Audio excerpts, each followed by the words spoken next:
Ok, muy buenas tardes a todos. Qué alegría de que haya llegado la hora ya. Estamos aquí de nuevo en un café para Canut, un programa de conversación político, cultural, teológico, filosófico, desde la perspectiva o desde el pensamiento evangélico.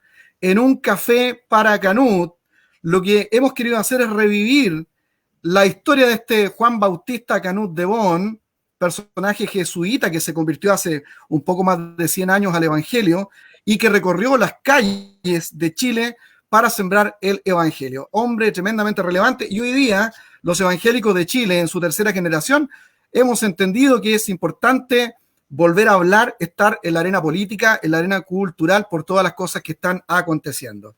Así que estamos de nuevo aquí, muchas gracias por conectarse. Tenemos un invitado muy especial.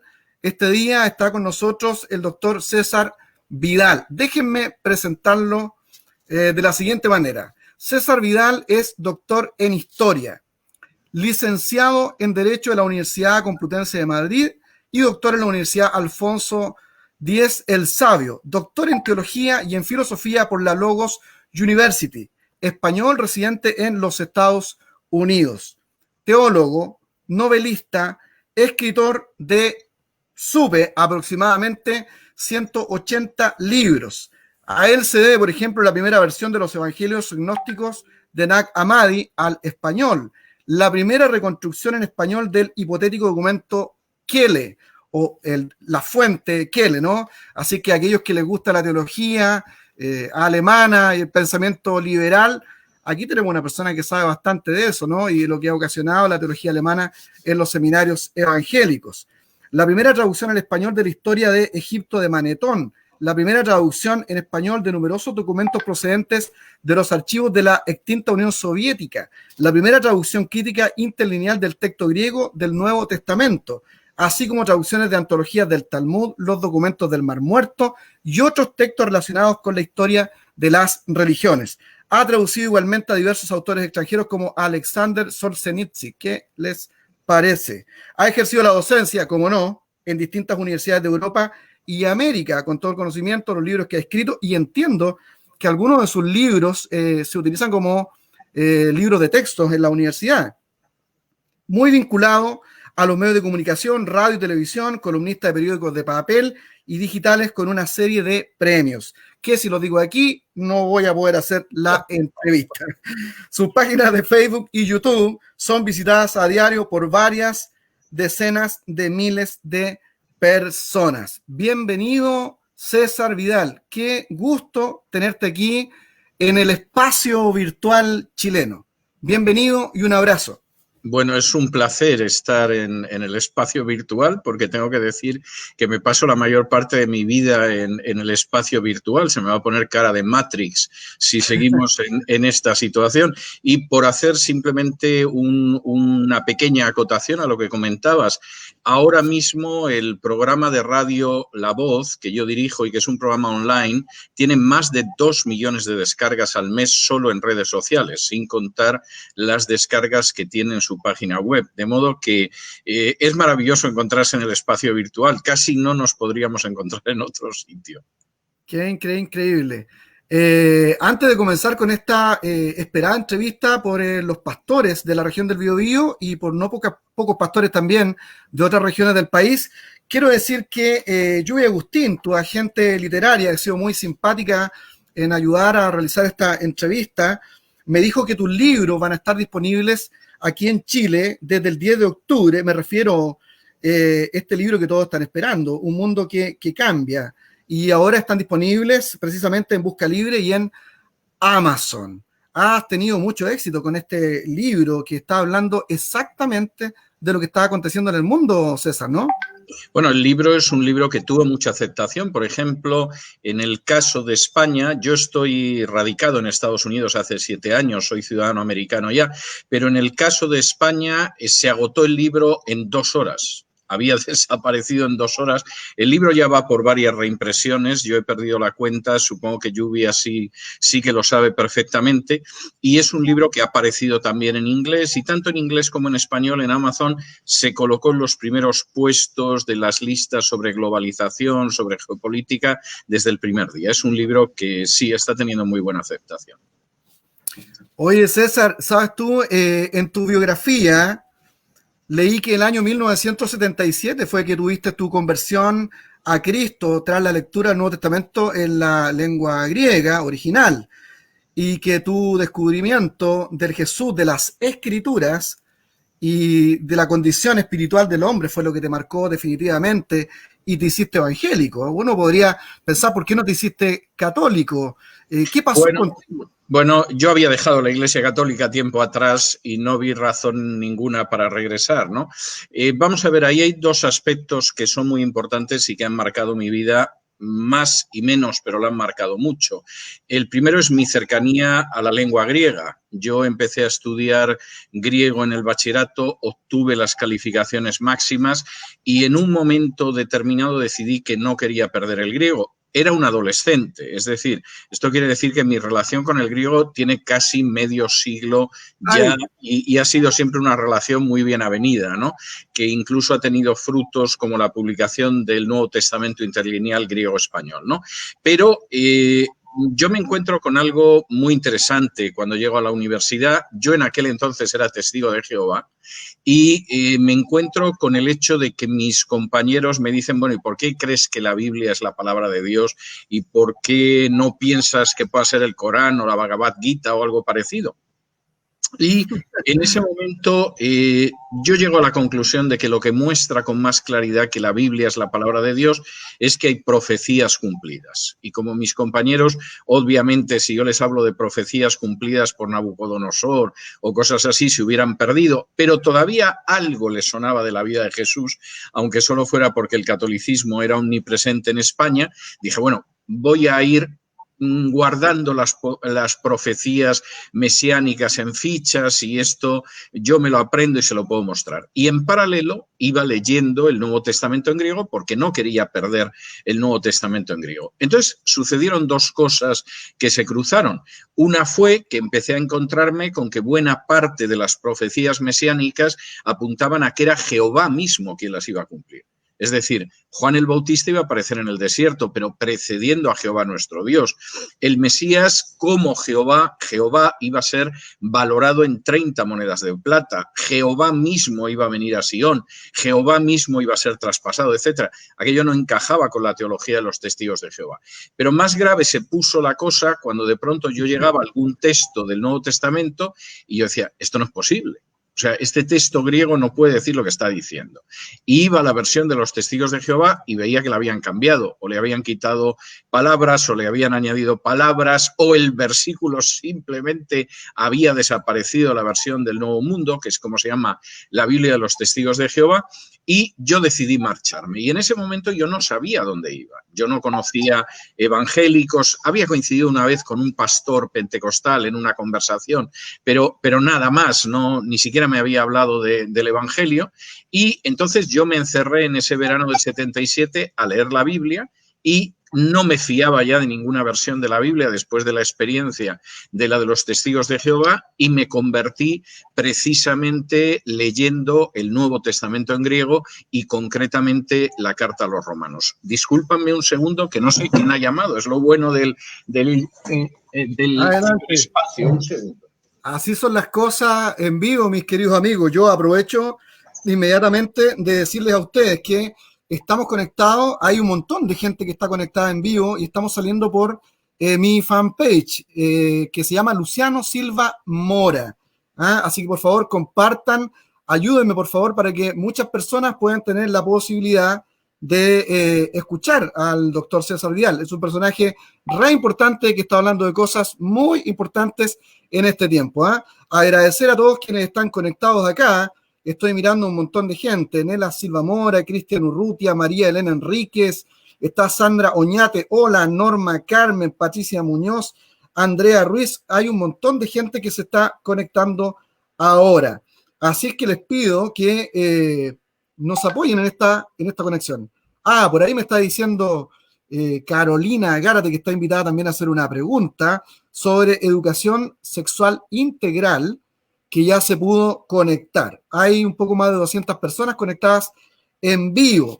Vamos a tener preguntas re importantes, así que les pido que ustedes las estén realizando aquí también, a ver si alcanzo a mirarlas y poder preguntarle al doctor César Vidal. Nosotros estamos pasando un tiempo re complicado y este pastor evangélico español ha tenido una vinculación muy importante con el tema político. Él ha logrado entender que estos procesos que se están viviendo hoy día rebasan esa lucha con la que nosotros leíamos el mundo hace un tiempo atrás. O sea, me refiero con los lentes de la Guerra Fría. Él se ha preocupado de explicarnos en su último libro, que se llama Un mundo que cambia, que ya esas formas o paradigmas de análisis de la realidad están completamente obsoletos, y eso es lo que no nos permite entender qué es lo que está pasando definitivamente en nuestros países, que nosotros vemos que qué pasa, parece que uno que confía un poco en la izquierda ya no puede confiar porque atacan valores de la familia, están cambiando los conceptos de patria, de libertades, de libre conciencia, culto, etcétera. Se vota por la derecha, pero parece que la derecha también hay la defensa de esos mismos tipos de valores. Entonces, César nos ha dicho en su libro Un mundo que cambia, que aquí estoy rellenando un poquito, doctora. No, llevo ya un buen rato esperando y diciendo estoy aquí, pero aunque llamaba a la puerta no me abrían, ¿no? A diferencia de lo que dice el Apocalipsis, ¿no? Estaba intentando convencer también. Estoy aquí en la puerta. Bueno, yo les decía que en tu libro, Un mundo que cambia, tú nos has ayudado un montón para entender que es imposible observar los sucesos que acontecen hoy en el mundo desde el paradigma de la Guerra Fría. Ya esto no se trata de izquierdas y derechas, sino que parece que la agenda ha cambiado completamente. De eso estaba explicándole. Esto es muy importante. Tengo que corregir antes, porque lo he oído en lo que estaba intentando entrar. Yo no soy pastor, me han llamado cosas mucho peores, no me ofendo porque me lo digan, pero no lo soy, simplemente por ser exacto en este sentido. Vamos a ver, muchísima gente se cree que seguimos viviendo en el mundo de la Guerra Fría. La Guerra Fría acabó hace más de 30 años, pero hay gente que se cree que seguimos en ella, que todo se interpreta desde la izquierda y desde la derecha, y que, bueno, pues seguimos viviendo en un mundo en el que hay una gran potencia comunista, que ahora sería Rusia, aunque ya no es comunista, ni se llama la Unión Soviética, y habría otra gran potencia capitalista, que es los Estados Unidos. Esto es un error y esto es un anacronismo. Nuestro mundo es un mundo muy distinto. Nuestro mundo ahora lo que está enfrentando es una agenda globalista con el hecho de que las naciones puedan ser naciones que sobrevivan como naciones soberanas, que sobrevivan como naciones que son libres. Y eso hace que mucha gente se sienta desconcertada porque de pronto los dogmas de la agenda globalista los está impulsando la izquierda y la derecha. Es decir, es verdad que en muchos países, sobre todo países de raíces hispanas, de pronto fue la izquierda la que decidió impulsar, por ejemplo, el matrimonio homosexual o decidió avanzar el aborto. Pero luego, a la hora de la verdad, esto lo ha mantenido y lo ha empujado incluso más los partidos que están situados tradicionalmente a la derecha y que se supone que tendrían que oponerse. Por ejemplo, en Argentina es verdad que la agenda LGTBI o gay la impulsó en su momento Cristina Fernández de Kirchner, aunque originalmente no la tenía en el programa, y explicaré por qué se produce esto. Pero luego el aborto lo impulsa el gobierno del presidente Macri, que es un gobierno de centro derecha. Es decir, esa agenda es una agenda transversal. Y para que la gente que nos está viendo comprenda hasta qué punto esto es así, hace aproximadamente 2 años yo publiqué en mi programa de La Voz, en un editorial, el peso que tenía George Soros, que es uno de los grandes iconos de la agenda globalista, en el Parlamento Europeo. Porque alguna de las organizaciones de Soros había publicado el listado de miembros del Parlamento Europeo que eran reliable, era la palabra utilizada en inglés, que eran fiables, que iban a seguir la agenda globalista. Yo di el nombre de todos los españoles, hubiera podido dar el nombre de todos los suecos, de todos los noruegos, de todos los ingleses, italianos, etcétera, pero cuando tú veías la lista, veías que los reliable de la agenda globalista iban desde la extrema izquierda comunista hasta la derecha.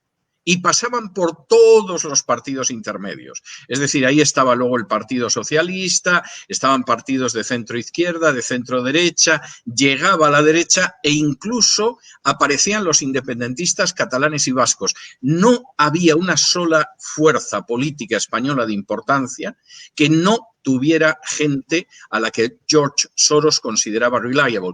Y esto pasaba con los italianos, los franceses, los alemanes, los noruegos, etcétera. ¿Qué muestra esto? Y es muy importante.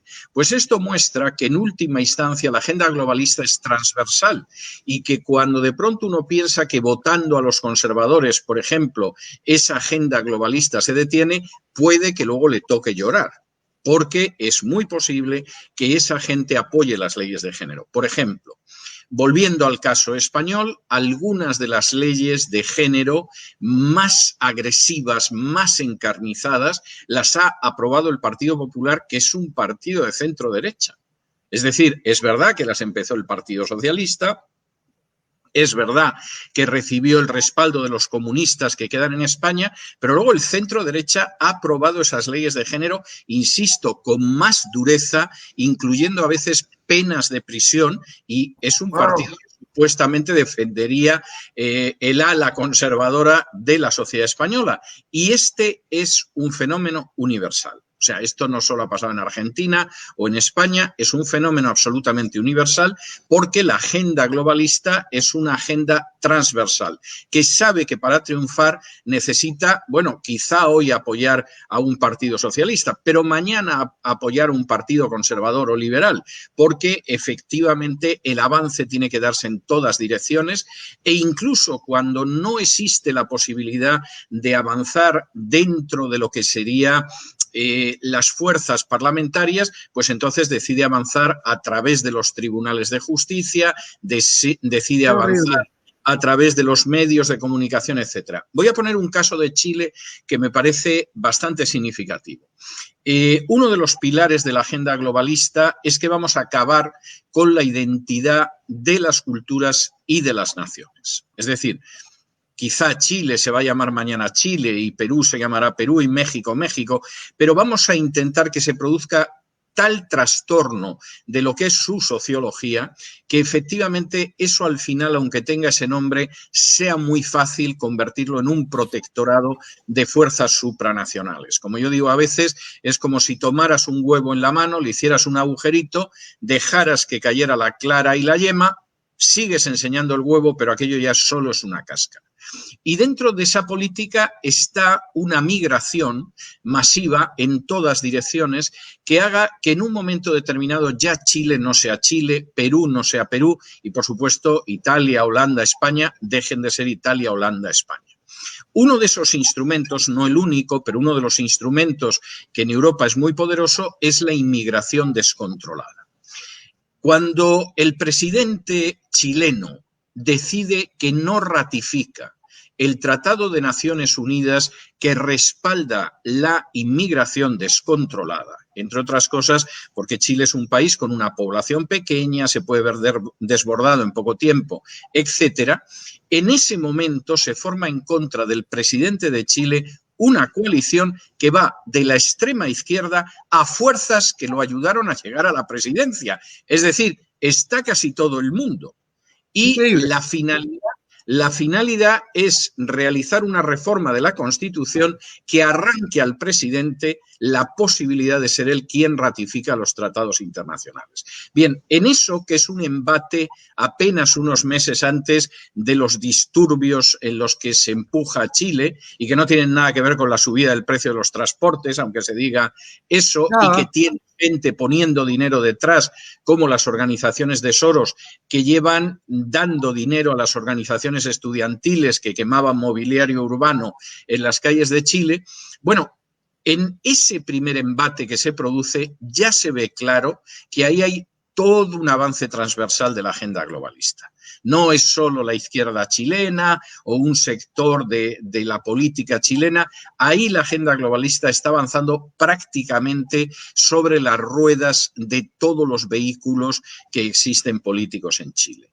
Y esa es una situación que para mí es muy importante, porque hay gente que con esa sensación de que vivimos en la Guerra Fría, dice, bueno, la agenda globalista es de izquierdas, las fuerzas conservadoras se van a oponer a las izquierdas y eso nos va a permitir frenar la agenda globalista. No es así.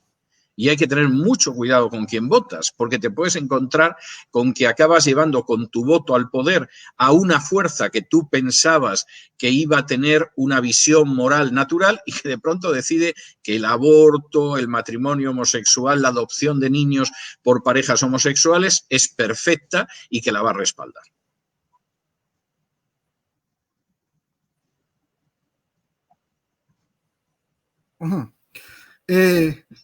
César, ¿me escucha, verdad? ¿Sí? Sí, sí, perfectamente. ¿Sí? ¿Me escucha? No, perfecto. Perfectamente. Mira, has hecho una descripción, pero muy magistral de lo que está pasando hoy día en nuestro país y lo que sienten los chilenos, sobre todo evangélicos. Nos están siguiendo en este momento un poco más de 250 personas en vivo y muchos de ellos son evangélicos, pastores, que están muy interesados en oírte. Y fíjate que lo que tú dices tiene mucho verdad y sentido en el mundo evangélico, porque el mundo evangélico en nuestro país, yo debo decir que siempre ha sido transversal. Ha votado por izquierdas y por derecha. En su primera etapa estuvo más cerca de la izquierda porque nacen los estratos culturales bajos, en los sectores más pobres. Pero luego de la Segunda Guerra Mundial, cuando esta lucha entre el capitalismo y el socialismo se recrudece, lo que hace un poco es como poner la disyuntiva al evangélico entre elegir por la posibilidad de seguir a Dios y tener pan en la mesa, y como que los evangélicos son vistos en nuestro país como votando por el dictador Pinochet.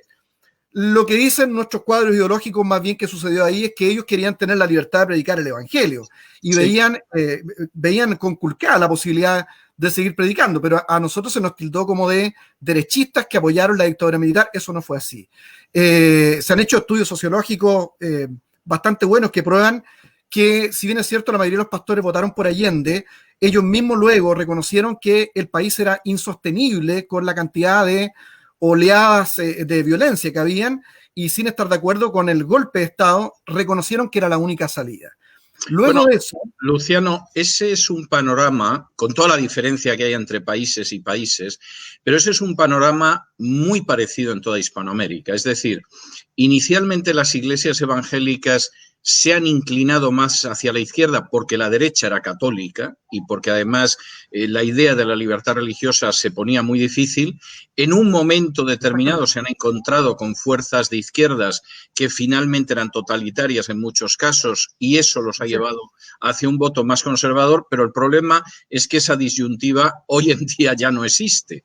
Y en distintos países, yo diría que no solo es el caso de Chile, se está produciendo la circunstancia de que se ha votado una determinada fuerza política pensando que defendería determinados valores como la vida, la familia o la libertad religiosa, y luego te has encontrado con que esa fuerza no lo ha hecho. Y parece que de alguna manera estamos en el aire. Yo creo que la salida es que la sociedad tiene que entender y los políticos tienen que entender que los evangélicos no son carne de voto y que los evangélicos no siguen un partido, siguen unos principios. De manera que si usted lo que desea es que en un momento determinado yo le otorgue mi voto, aquí de lo que se trata es de que usted efectivamente defienda ciertos principios. No me va a engañar diciéndome que es de izquierdas o que es de derechas o algo por el estilo. Lo que realmente va a atraer mi voto es si usted respeta la libertad, es si usted efectivamente respeta la familia y respeta la vida. Y si esa es su plataforma, es posible que yo le vote. Y si esa no es su plataforma, bueno, ya puede usted ir esperando sentado porque no lo voy a votar. Y yo creo que eso es algo que para muchos evangélicos en Hispanoamérica resulta demasiado sutil, porque no es el mundo en el que han vivido toda su vida, es el mundo que cambia ahora, como se titula mi libro. Y Exacto. esa es una de las lecciones que los evangélicos tienen que aprender. Hay otro aspecto que me vas a permitir que tome un minuto para explicarlo, porque me parece muy importante, y es que los evangélicos en Hispanoamérica tienen que ser conscientes de que están en una generación crucial. Están en una generación crucial, por supuesto, porque hay una ofensiva de la agenda globalista tremenda. Están en una generación crucial porque además la agenda globalista, y quizá tengamos tiempo para hablar luego de ello, son conscientes de que el único obstáculo real para su avance son las iglesias evangélicas. Y puedo luego explicar por qué digo esto. Pero además es una generación crucial porque el crecimiento de las iglesias evangélicas es muy notable. De nuevo, por favor, dame unos segundos para proporcionar unos datos. Del año 1975 al año 1995, la Iglesia Católica pasó de representar al 93% de los hispanoamericanos al 80%. Es decir, de 1975 a 1995, la Iglesia Católica pasa de ser el 83% de los hispanoamericanos a ser el 80%. Esa diferencia, en su mayoría, se convierten en evangélicos. De 1995 a la elección del Papa Francisco, que tiene entre sus misiones principales detener el avance de las iglesias evangélicas, de 1995 a su elección, los católicos en Hispanoamérica pasan del 80 al 67%, que en su mayoría se integran en iglesias evangélicas. ¿Qué quiere decir esto? Esto quiere decir que en los próximos 25 años, 25 años, por primera vez en la historia, la mayoría de los hispanoamericanos pueden ser evangélicos. Y esto no solo significa una variación de la estadística de confesiones religiosas. Esto puede implicar unos cambios sociales, políticos, educativos, económicos, como no ha conocido Hispanoamérica, por lo menos en el último medio milenio. Y tenemos que ser conscientes de ello, porque seguramente sin buscarlo nos hemos encontrado de pronto en una situación en la que podemos ser el vehículo para cambiar realmente la historia de Hispanoamérica, que es muy trágica porque tiene una cultura hispano-católica mayoritaria, y al mismo tiempo somos el gran obstáculo para que la agenda globalista triunfe en Hispanoamérica. Si me permites unos segundos más, te doy el último dato y te cedo la palabra. Todo suyo, por favor.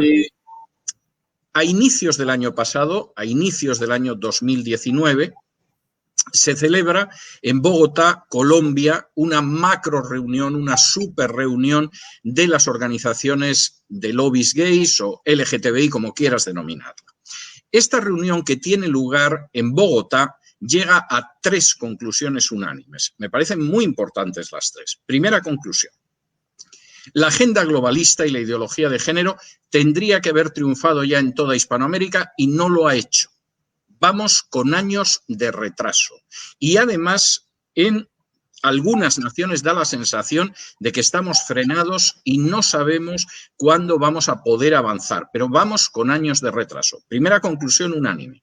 Segunda conclusión unánime: la culpa de esto la tienen las iglesias evangélicas. Wow. Son las culpables. Es decir, nosotros habíamos pensado que la religión verdaderamente importante en Hispanoamérica era la Iglesia Católica.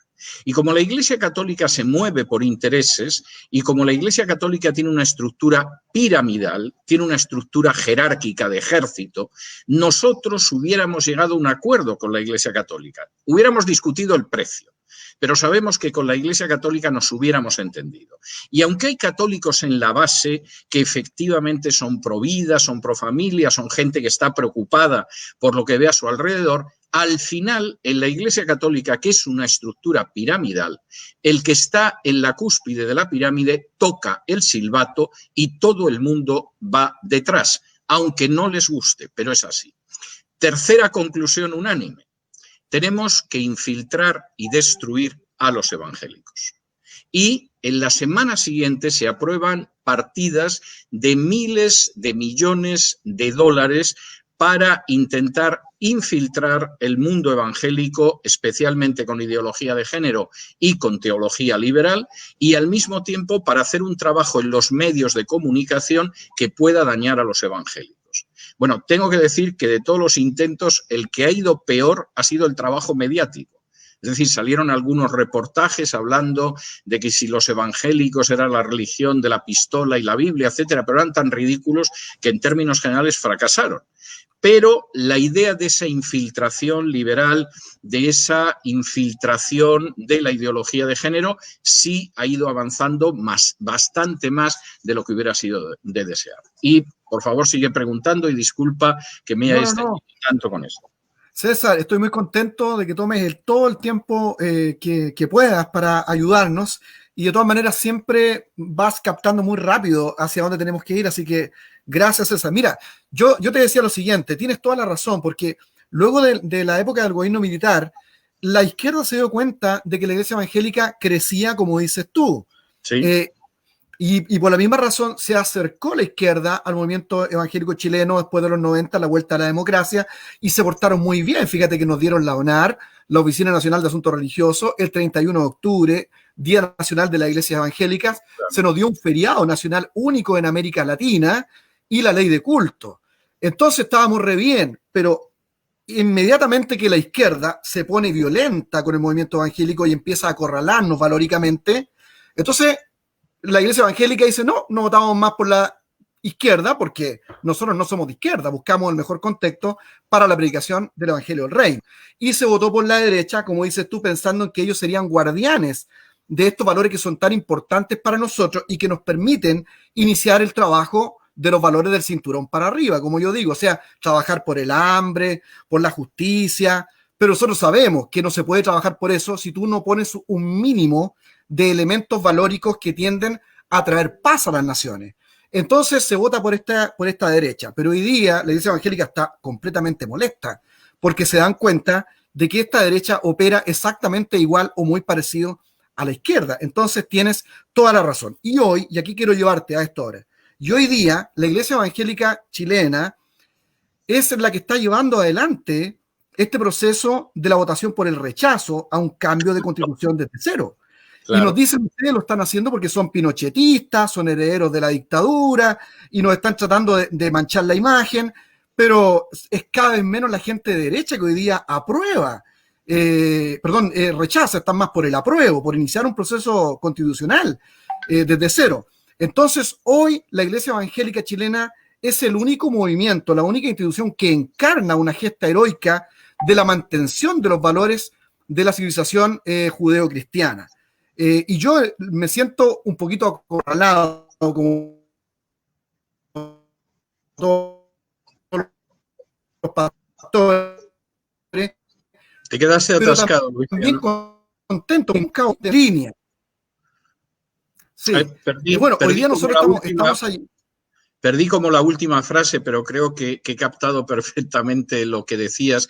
Vamos a ver, lo que tú estás diciendo es la cara de la moneda en Chile de lo que yo acabo de decir en los minutos anteriores.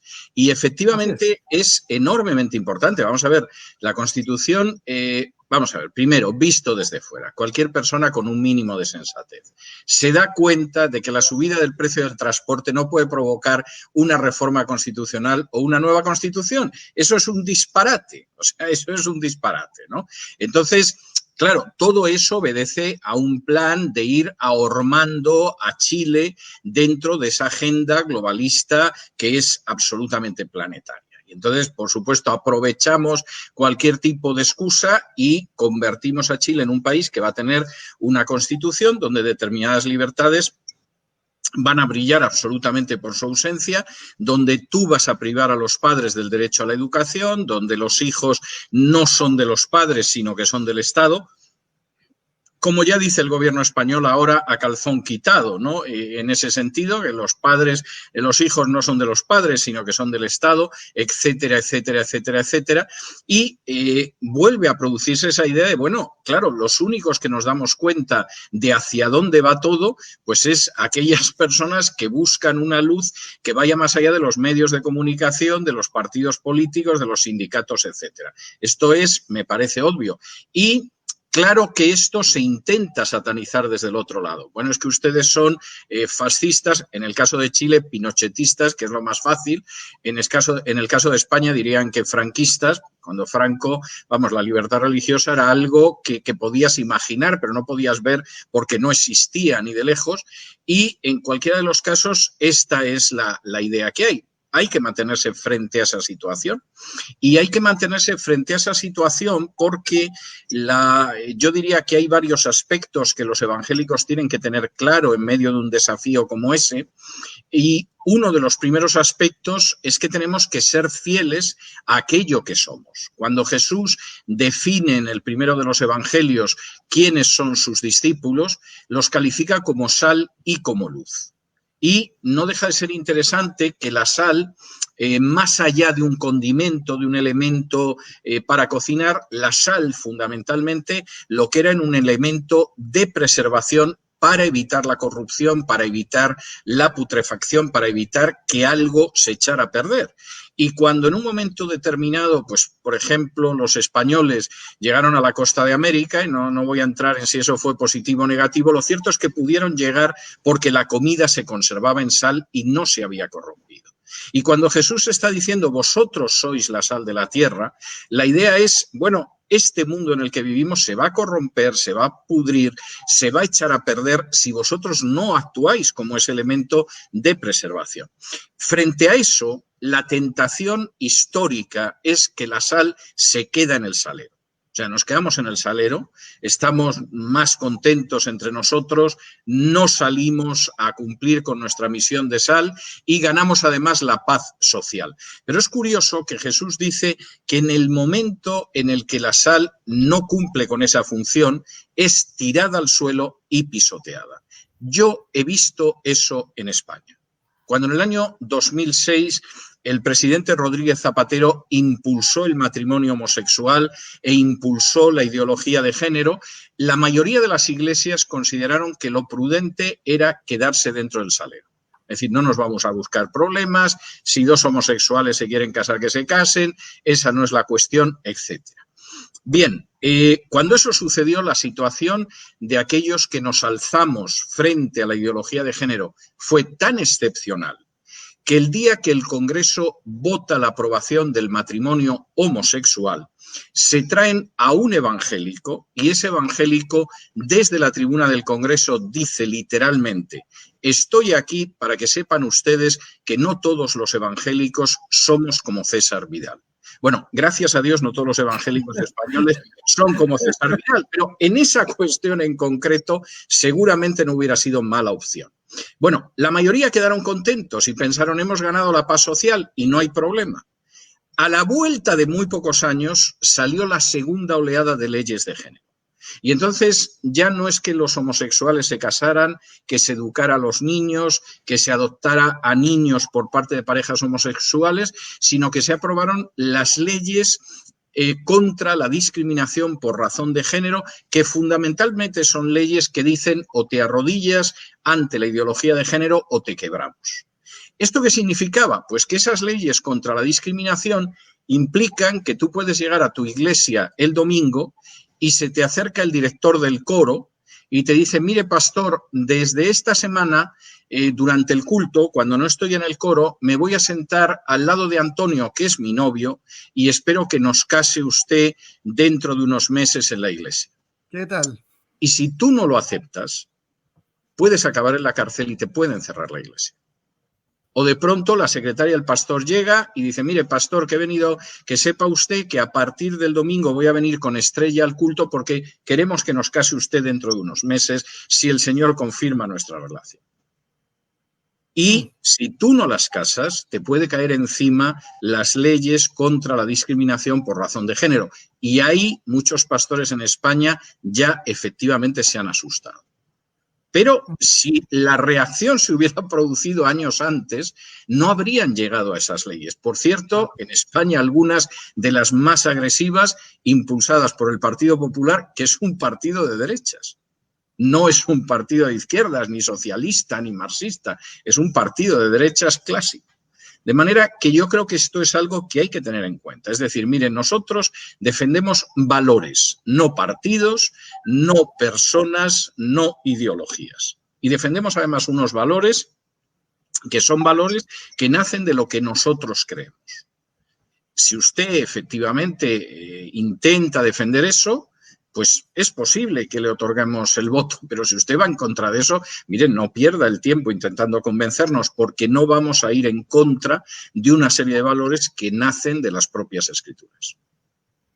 Ah, wow, qué tremendo, César. Y precisamente, como tú dices, pues, acá hay un sector de evangélicos que miran esto y dicen, no, ustedes son personas fundamentalistas, nosotros pertenecemos a iglesias más antiguas y vemos que esta es una locura, aquí no, ¿por qué tiene que pasar lo que pasó en España, lo que está pasando en Canadá o en Argentina? Son realidades distintas, esta constitución nueva la vamos a hacer entre todos, con mucha paz, todos vamos a participar y vamos a tener el mundo nuevo.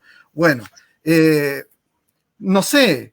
Bueno, vamos a ver, el problema, esto tiene sus matices según los países, pero el problema a veces es que como Dios tiene hijos pero no tiene nietos, en determinadas denominaciones más antiguas ha llegado un momento en que la gente tiene un tipo de membresía que no se diferencia mucho del tipo de membresía que tienen los católicos dentro de la Iglesia Católica.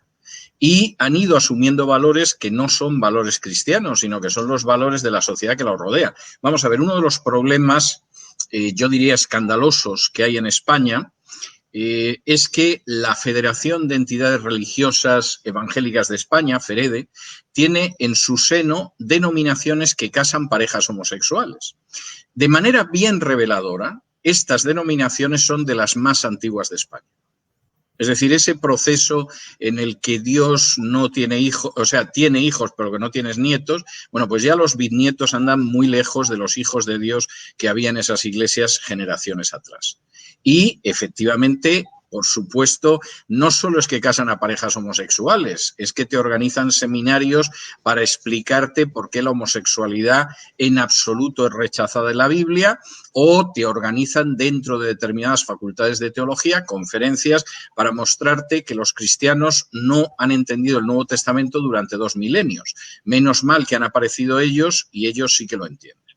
Y esa es una situación que a mí me parece verdaderamente para tenerla en cuenta. O sea, a mí el hecho de que una denominación sea muy antigua no me dice mucho. Y en un ámbito hispano me dice menos, porque como mucho puede tener 2 siglos.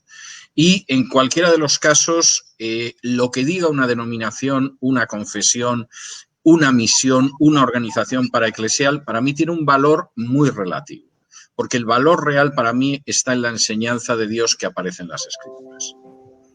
Bueno, César, y efectivamente acá a algunos de nosotros nos ha tocado este tiempo recorrer todo el país dando conferencias sobre el proceso constituyente, y yo tengo la plena seguridad de que entre el 90 y 95% de la Iglesia Evangélica va a rechazar este cambio de constitución. Y sí hay grupos que son respetables, denominaciones históricas, que piensan que lo correcto es aprobar, tienen todo nuestro cariño, nuestro respeto, pero definitivamente no representan a la mayoría de las iglesias evangélicas. César, mira, está con nosotros algunos amigos, le voy a pedir a Israel, que está apoyándonos, para que ingrese alguno de ellos al estudio. Ellos quieren hacerte algunas preguntas.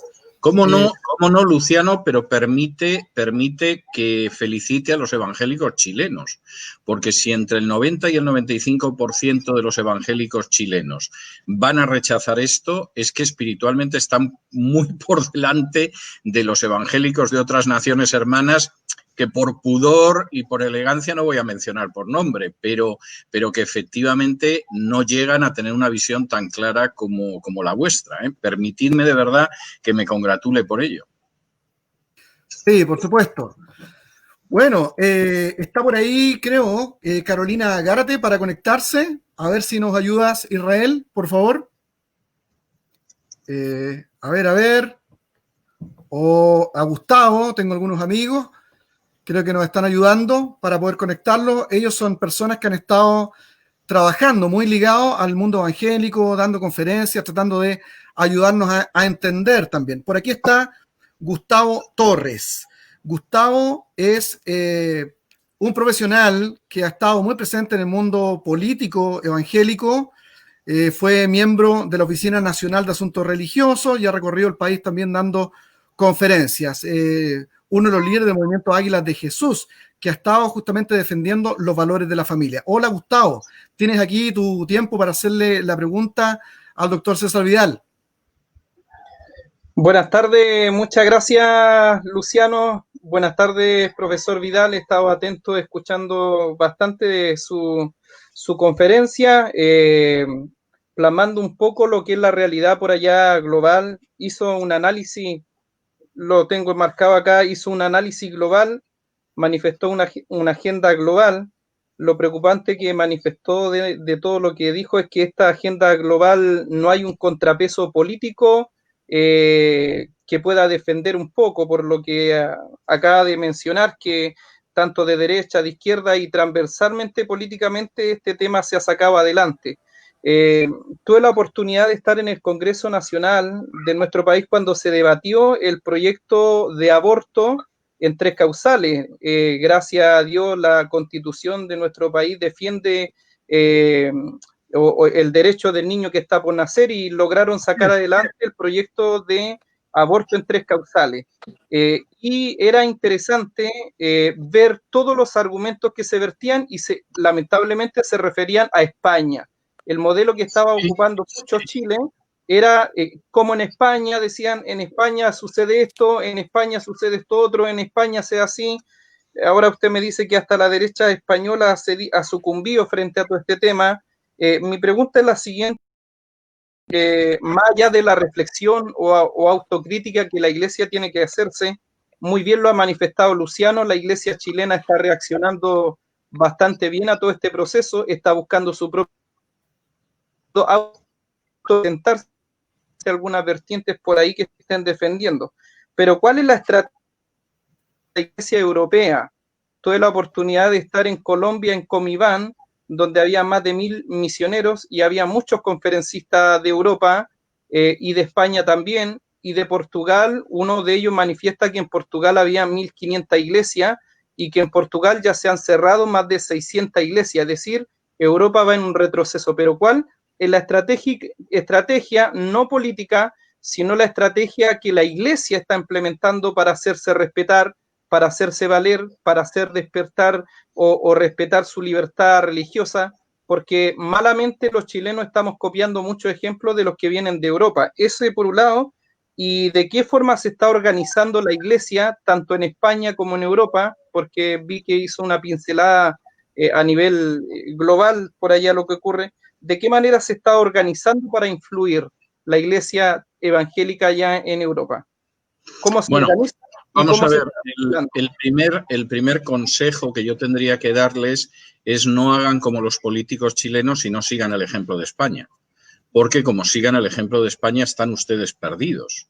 Es decir, salvo sectores evangélicos que han decidido resistir, en España la representación, yo diría que como del 80% de los evangélicos, 70-80% pasa por la FEREDE. La FEREDE se ha arrodillado bochornosamente frente a la ideología de género, se ha negado a expulsar de su seno a las denominaciones que casan parejas homosexuales, a pesar de que las iglesias más conservadoras lo han pedido desde hace años, han decidido mantener a esta gente en su seno. Y en su día, y yo creo que esto es de lo más escandaloso que se ha vivido, cuando el gobierno de José Luis Rodríguez Zapatero impulsó la ideología de género, llegó a la conclusión de que las confesiones religiosas minoritarias iban a dejarse vender, iban a venderse y se iban a vender muy baratas. Y entonces creó una fundación que es una fundación con fondos estatales en la que quiso integrar a evangélicos, judíos y musulmanes. Y la Ferede entró, a sabiendas de que, en un gesto de que quedara claro que lo que estaban haciendo era rindiéndose bochornosamente, el presidente de esa fundación era el homosexual más conocido en España. Se llamaba Pedro Cerolo, murió hace unos años de cáncer. Ay, Dios mío. Había sido el gran defensor de la ideología de género. Es decir, cualquiera que entraba ahí sabía lo que había. Y Ferede entró y sigue allí dentro. Entonces, vamos a ver, primera noticia, no hagan como los políticos chilenos que siguen el ejemplo español, porque como sigan ustedes el ejemplo de la Ferede, van camino de la apostasía con banderas desplegadas y tocando tambores. O sea, olvídense de eso. ¿Cuál sería el ejemplo en el caso de países europeos? En Gran Bretaña lo están haciendo muy bien. Es decir, en Gran Bretaña han ido creando organizaciones, algunas de ellas ya están ayudando a evangélicos en Hispanoamérica y, por ejemplo, están actuando muy bien en el terreno legal. Es decir, lo están haciendo magníficamente. Yo conozco algunos de los grupos británicos, lo están haciendo muy bien en Gran Bretaña, pero están ayudando a otros. Por ejemplo, en Gran Bretaña han sufrido, como en otros países, el intento de que las leyes de género, como no van a entrar por el Parlamento, entren mediante resoluciones judiciales. Entonces, en Gran Bretaña encontraron a un pastelero bautista, llegó una pareja gay, le dijeron al pastelero bautista que querían un pastel de bodas, una torta de nupcial, por supuesto con dos figuritas masculinas arriba, sabían a quién iban a decírselo y el pastelero dijo que no, que en fin, que él estaría encantado de hacerles cualquier pastel y cualquier tarta que quisieran, pero no la nupcial. Inmediatamente inicias un procedimiento contra el pastelero porque supuestamente discrimina a la gente en el ejercicio de su trabajo. Finalmente, el Tribunal Supremo de la Gran Bretaña dictaminó que no puedes obligar a una persona a hacer algo que va en contra de su conciencia. Y, por supuesto, absolvió al pastelero y frenó a esta gente. Tú ya no vas a poner a la gente de rodillas en este sentido. Y, insisto, yo creo que en el caso de Europa, quien mejor ha hecho esto ha sido la gente del Reino Unido, que, por cierto, el país se salió de la Unión Europea hace unos meses. No sé si esto es casual o dice mucho de lo que son los británicos, pero yo también hubiera votado a favor del Brexit, dicho sea de paso, pero en cualquier caso, lo cierto es que ellos lo están haciendo muy bien.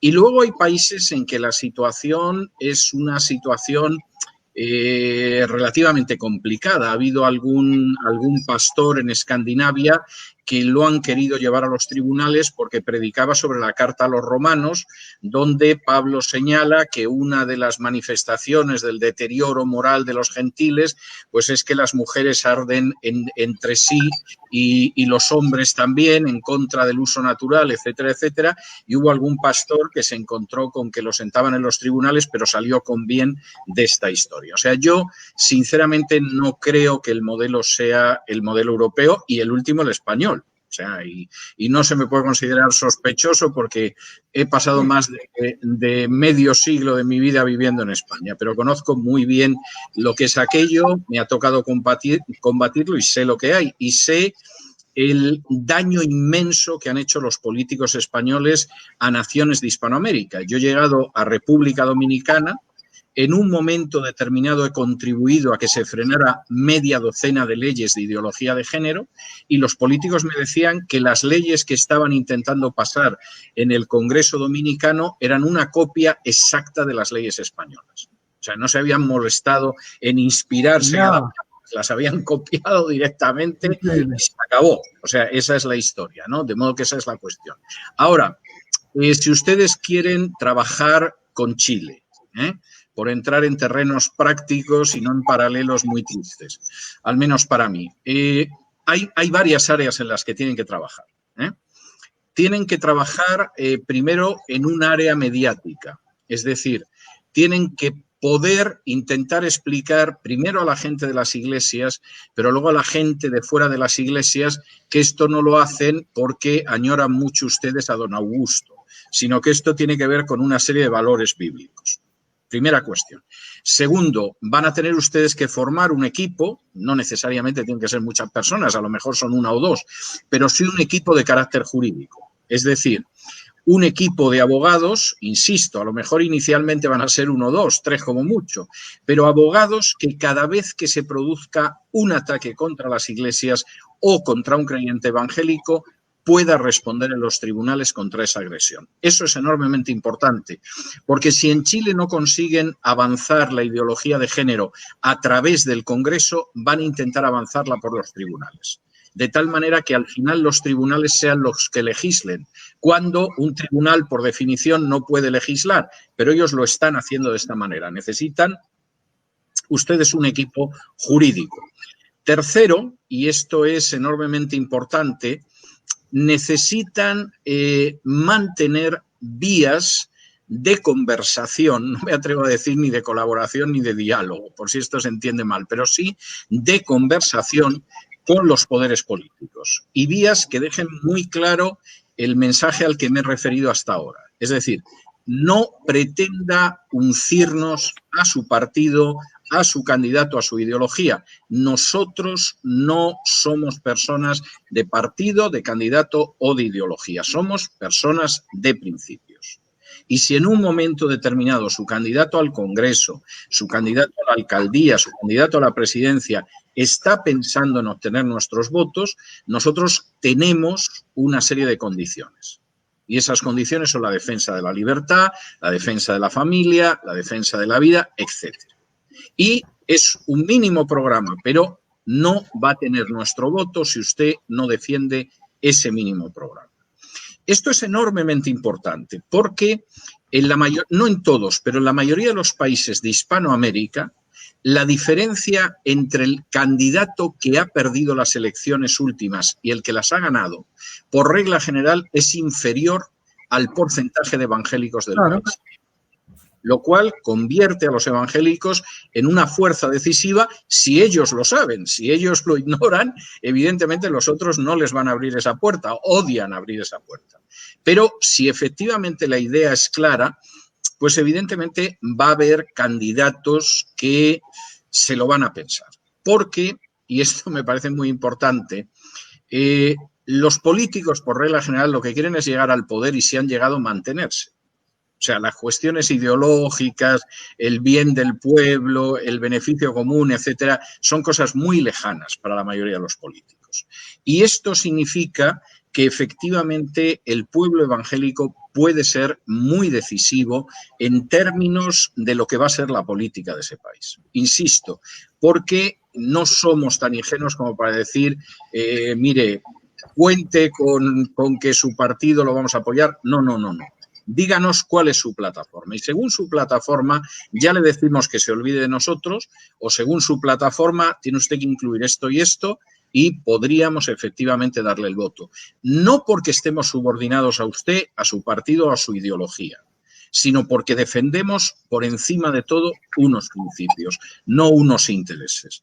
Y yo creo que esas tres áreas son tres áreas que hay que cubrir. Hay que cubrir el área mediática, hay que cubrir el área jurídica, de defensa jurídica, hay que cubrir el área de poder hablar con las fuerzas políticas. Eso es esencial.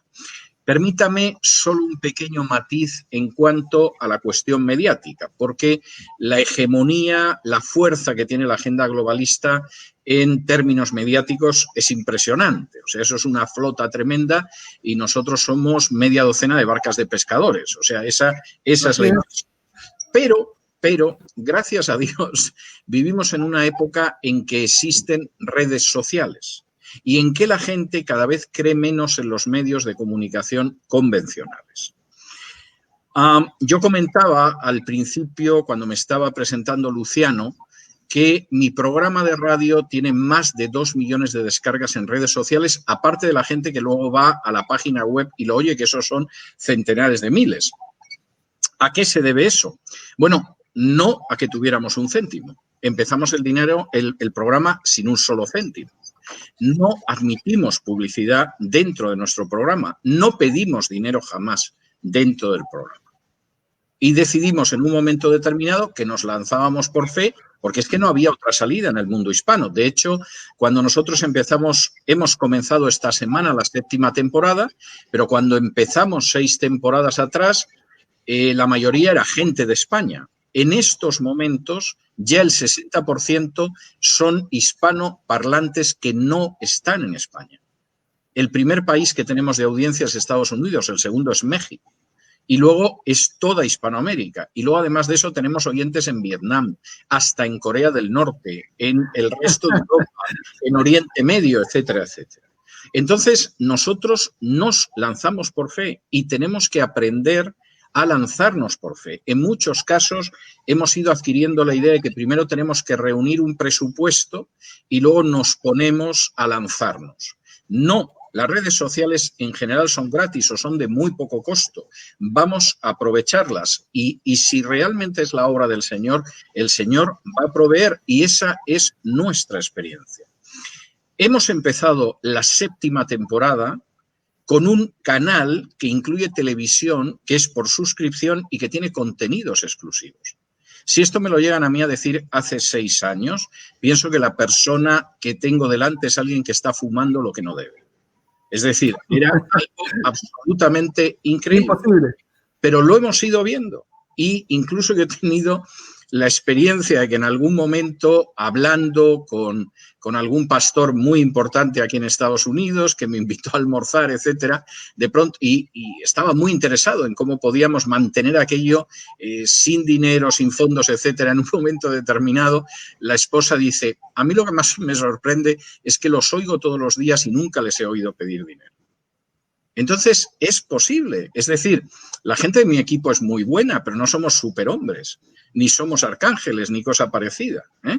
Y seguramente haríamos bien en no intentar compararnos con nadie de los que ahora nos están escuchando, porque seguramente quedaríamos mal parados en la comparación. Pero el Señor suple de manera generosa. Amén. Y eso es lo que nosotros hemos visto y eso es lo que nosotros tenemos que empezar a caminar en ese sentido. Y vamos a ver cosas extraordinarias. Haremos nuestro propio canal de televisión con Luciano entonces. O a lo mejor inicialmente no pueden empezar con televisión, porque eso implica tener unas cámaras, un regidor, etcétera. Pero pueden empezar haciendo podcast. Ustedes no se imaginan el poder que tiene un podcast. Es decir, nuestros podcasts los descargan al mes millones de personas. Es decir, empiezas de una manera pequeña, pero si tú estás arrojando luz sobre lo que la gente necesita ver porque está en tinieblas, y eso es lo que nosotros tuvimos claro desde el principio, de pronto encuentras que te escribe una persona que vive en la otra punta del mundo. Y tú dices, pero Dios santo, ¿cómo le ha podido llegar nuestros podcasts? Y les han llegado. Es decir, alguien lo escuchó en Chile, pero el de Chile tiene un pariente en Argentina y el de Argentina lo escuchó, pero se lo pasó a un amigo de Paraguay. Cuando ustedes se quieran dar cuenta, les están escuchando los hispanos que hay en Alaska y no más al norte porque ya se acaba el continente. Y esa es la realidad. Es decir, ustedes tienen que empezar a combatir con las armas que tienen. No se preocupen si no pueden organizar un programa grande de televisión, no es necesario. Lo importante no es que sea grande, lo importante es que llegue a la gente. Y pueden llegar ustedes a la gente con podcast, con pequeños espacios de radio que pueden durar 10 o 15 minutos, machacando, enviándolo a través de WhatsApp, mandándolo a través de emails. Eso tiene una efectividad que ustedes no se imaginan. Y eso puede incluso alterar el resultado de unas elecciones, pero mucho más el destino de un país. Comiencen a hacerlo. Y como decía un dirigente sindical americano que se llamaba Joe Hill, no me lloren, únanse. Eso es lo que tenemos que hacer. Es decir, veamos lo que podemos hacer. Es verdad que miras el mundo y puede parecer que es para llorar, pero el Señor nos ha prometido que seremos consolados y en cualquier cosa vamos a hacer grandes cosas porque es mucho más grande el que está en nosotros que el que está en el mundo. Gracias, Muchas César. Gracias, doctor César. Gracias. Y precisamente, querido César, la Biblia enseña eso, ¿no? Se necesitan un par de pescaditos y unos panes, nada más que eso. Exacto. Ese Señor es el que hace los milagros. Exacto. Entonces, tienes toda la razón. Oye, Pongan ustedes sus panes y sus pescaditos en las manos del Señor y verán cómo se multiplican. Gracias. Oye, amigo Gustavo, te mando un abrazo cariñoso. Tú sabes, el próximo sábado estamos juntos para transmitir un café para Canut. Han hecho un trabajo muy lindo. Dale mis cariños también a la diputada. Querido César, el equipo de Gustavo lograron sacar la primera diputada evangélica y han estado trabajando muy bien. Por ahí se empieza. Así es que no, han hecho un trabajo formidable. El equipo ahí de Héctor Muñoz, que es Seremi de Salud, tienen la Seremi del Trabajo, que es evangélica, y la diputada Francesca Muñoz, y Gustavo ha sido un tremendo articulador político en el mundo evangélico. Un abrazo, amigo, te veo luego. Cariño, Luciano, saludos, doctor, muchas gracias por su respuesta. Un abrazo muy fuerte. Gracias. Oye, está con nosotros también aquí Carolina Gárate, activista evangélica, ha pasado por los canales de televisión, la han tratado re mal, la han tratado muy bien por otro lado también, ha estado defendiendo a la familia de las leyes que han estado tratando de imponerse en los colegios, ¿no? Sobre todo la ESI, la educación sexual integral. Querida Carolina, cuéntanos tu pregunta. Hola, Pastor Luciano, ¿cómo estás? Un gusto poder compartir esta pantalla con ustedes y con el doctor César Vidal. Estamos en tiempos súper complejos, entonces yo creo que es muy aclarador las cosas que nos acaba de contar con respecto a lo que estamos viviendo como Chile, ¿cierto? Sabemos que no fue espontáneo, sino que era algo planeado hace mucho tiempo y él lo explicó magistral. Por ese motivo, creo que hoy día el argumento de los evangélicos por el rechazo toma mucho más fuerza y hoy día sabemos que estamos defendiendo principios y valores bíblicos, que es a lo que estamos llamados, ¿cierto? Y por otra parte, yo como cristiana, como evangélica, como mujer, hoy día vestida de guasa, ¿cierto? Estamos celebrando nuestras fiestas patrias. Quiero hacerle una pregunta, doctor César Vidal. Yo estuve exponiendo hace poquito en el Congreso Nacional en contra de la ley ESI, Educación Sexual Integral. Y muchos padres a veces creen que esto es exageración, creen que esta ley va a venir a proteger a los niños y no entienden de que es una ley totalmente ideológica que viene a adoctrinar a sus hijos. Nosotros estamos alertando a las personas, a los padres, a los apoderados, de todo el mundo cristiano evangélico, que es un mundo que por muchos años ha estado muy alejada de los temas políticos. Y mi pregunta es la siguiente. Nosotros siempre decimos que este tipo de leyes, al sexualizar a los niños tan pequeños, lo que hace finalmente es desprotegerlos. Entonces, evidentemente va a abrir la puerta a la pedofilia y es algo que nos tiene muy preocupados. Yo quiero que usted me cuente la experiencia que ha tenido en su país con respecto a la educación sexual integral, porque no es que en Chile se haya creado un proyecto de cero, son proyectos que se han traído desde afuera a nuestro país. Cuéntenos, por favor, y que quede registrado esto para los hermanos que nos escuchan y nos ven, qué cosas están pasando hoy día en su país y en lo que ha podido ver usted con respecto a esta ley.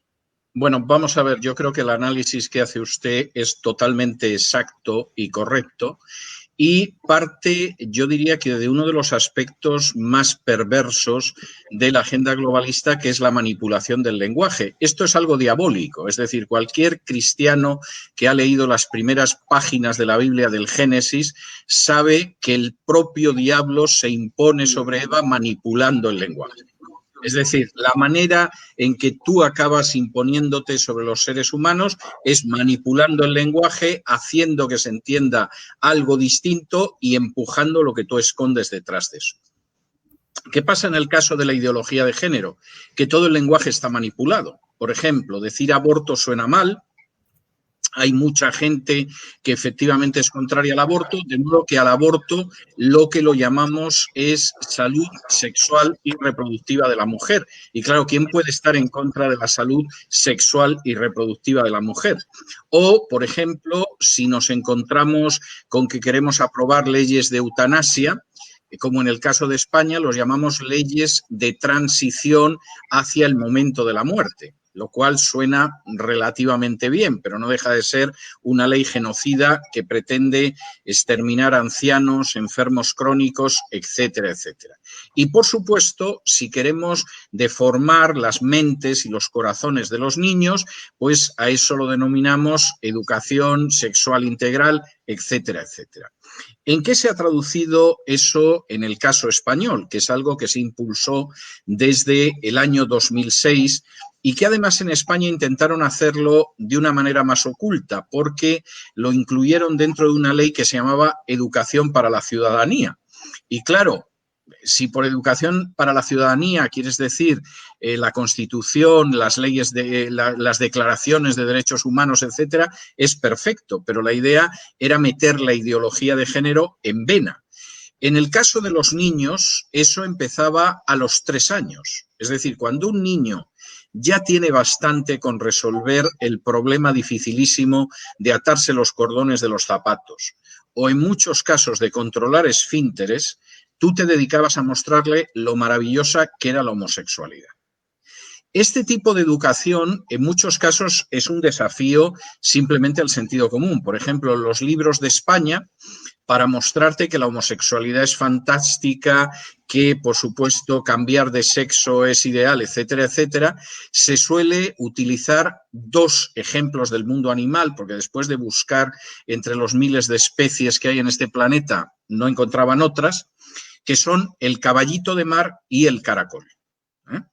En el caso del caballito de mar es obvio que se parece mucho al ser humano. Yo cuando salgo de casa me cruzo con caballitos de mar y los saludo porque pienso que son un vecino. Vamos, uno ve un ser humano y un caballito de mar y ve que son idénticos. Pero el caballito de mar ni siquiera es homosexual. Lo único que sucede es que los huevos los pone la hembra y los empolla el macho, pero son totalmente heterosexuales como nosotros. En el caso del caracol, lo que es el animal es bisexual, ni siquiera es homosexual tampoco. Es un animal que a veces opera con un sexo u opera con otro porque tiene los dos. Ahora, si evidentemente lo que se quiere decir es que el animal que caracteriza la ideología de género es un animal baboso que se arrastra y tiene cuernos, seguramente no han podido escoger un animal mejor. Yo creo que la elección ha sido estupenda. Pero volviendo al tema de los niños, no solamente es que la paidofilia se está introduciendo a empujones, además de manera acelerada, sino que se está introduciendo también a empujones la idea de que los niños puedan cambiar de sexo siendo niños. Y en España ya hemos tenido el caso de alguna niña de 7 años que ha llegado ante un parlamento regional y ha estado expresando que agradece al parlamento regional que le permita cambiarse de sexo porque aunque ella es una niña, se siente niño. Esto es muy grave. Primero, porque ese niño o esa niña sufre disforia de género. Segundo, porque más del 95% de los casos eso al niño se le pasa cuando crece. Es decir, a lo mejor la niña con 5 o 6 años dice me gustaría ser como mi hermanito, pero cuando la niña tiene 7 o 8 años está encantada de ser niña. Entonces, si tú empiezas a hormonarla, no digo ya si la operas, le causas unos daños que son irreversibles, ¿no? Y esto es enormemente grave en ese sentido. Pero además, porque hay una serie de perjuicios que se ocultan a los padres.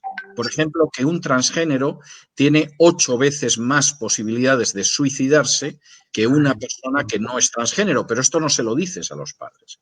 Y cuando tú en España oyes a una ancianita que va con el carrito del niño y tiene al niño y te acercas a la ancianita y le dices, ¿es niño o niña? Y la ancianita te responde, es niño, pero cuando sea mayor ya será lo que quiera. Tú dices, Dios mío, estamos llegando a unos extremos de estupidez verdaderamente peligrosos. En el tema de la paidofilia, y esto es extraordinariamente grave, y cuando algunos empezamos a avisar de esto hace años, pues por supuesto decían que éramos alarmistas, que estábamos calumniando al movimiento gay, etcétera, etcétera. El acelerador se está pisando desde las escuelas a una velocidad que asusta. Permítanme darles algunos ejemplos porque tengo que mantenerme al día de lo que pasa en todo el mundo y España tiene una importancia muy relativa. Yo no vivo allí hace 7 años, me mantengo informado, pero créanme que no es lo más importante en este sentido. Por ejemplo, en el tema de la pedofilia en Estados Unidos, el Congreso de California ha decidido hace apenas unas horas que los agresores sexuales de niños van a salir de la lista de agresores sexuales siempre que tuvieran más de 11 años que el niño. De tal manera que si un hombre violó a una mujer adulta, permanece en la lista de agresores sexuales. Pero si un hombre agredió a un niño al que le llevan más de 11 años, es retirado de la lista de agresores sexuales. Cuando al congresista del Partido Demócrata que impulsó esto, del Congreso de California, le preguntan, pero bueno, ¿por qué vamos a sacar a esta gente de la lista de agresores sexuales y que, por ejemplo, consiga trabajo en un colegio con niños, o en una guardería con niños? ¿Por qué los vamos a sacar? La respuesta, que hay que agradecer, que es bastante sincera, de este miembro del Partido Demócrata es porque la mayoría de los agresores sexuales de niños son homosexuales y no queremos infamar la imagen de los homosexuales. Claro, esto es algo escalofriante. Ahora uno diría, bueno, este es el miembro loco del Partido Demócrata, que todos los demócratas y algún republicano del Congreso de California están locos, están haciendo un daño tremendo. No es así. Hay una serie ahora mismo en Netflix que es la segunda en audiencia, pero que ha provocado la salida de millares de personas de la suscripción de Netflix, que es una serie francesa que en inglés se llama Cuties, que sería bonitas, guapitas, y en español la han titulado Guapis. Y es una invitación a la pedofilia. Son niñas de unos 10, 11, 12 años que están en un mundo de adultos de una manera sexualmente incitante, etc. La serie es una legitimación y un llamamiento a la pedofilia. Uno diría, bueno, todo el mundo va a hacer como estos padres que han dicho que se daban de baja de Netflix. No, insisto, ahora mismo es el segundo espacio de Netflix más visto. Pero ahora agárrense la silla si no están sentados, porque les voy a dar la última noticia. La revista oficial de la Conferencia Episcopal Católica en Italia acaba de sacar un reportaje diciendo que la serie es maravillosa y que es injusto atacarla. Entonces, si la revista oficial de la Conferencia Episcopal infernal dice que es una serie que resulta ejemplar, bueno, llega a decir que puede tener hasta virtudes educativas. Claro, inmediatamente en Italia hay gente que ha empezado a decir, bueno, conociendo los antecedentes de pedofilia de ciertos sectores del clero, etcétera, no nos sorprende, pero es que estamos hablando no de la revista X de los jesuitas o de la revista X de los paulinos, es la revista de la Conferencia Episcopal Italiana.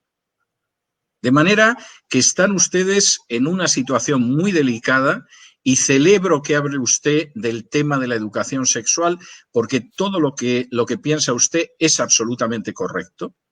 Tiene una proyección internacional que va varios pasos antes de lo que sucede en Chile y que pone de manifiesto que lo que usted está diciendo es absolutamente correcto.